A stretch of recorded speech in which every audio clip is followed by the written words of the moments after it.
Throughout my time in secondary school, I was never really sure how to study. For the junior cert, I just read over my class notes. Sometimes I highlighted or learned things off by heart, and other times I just made my own notes on topics. And even though we had many workshops over the years on the topic of studying, I still had no idea how to actually do it.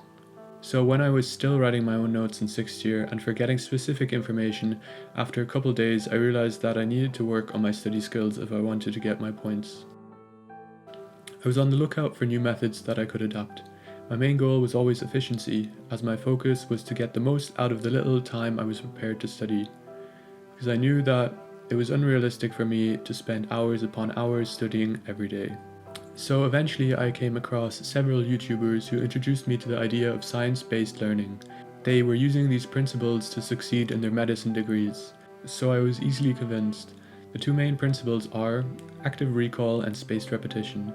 This video will be focusing on active recall, and I'll make another one on spaced repetition. So what is active recall? Active recall is essentially testing yourself.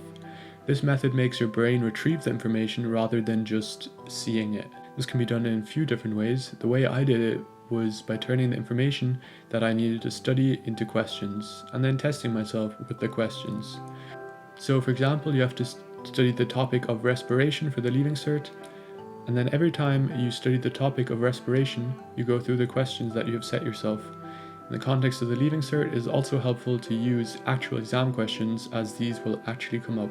Other methods of active recall include making flashcards, teaching someone, and writing everything you know about the topic on a blank piece of paper. Now I will go through a few methods that aren't actually considered active recall: making your own notes, reading your notes, highlighting, and making mind maps. All these methods do have their place, for example, initially understanding something or getting an overview of a topic.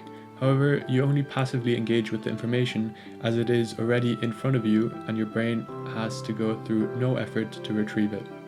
Active recall definitely uses more mental effort, however it actually allows you to remember the information, which will save you loads of time in the long run. I will link a few videos in the description if you want to find out more about active recall.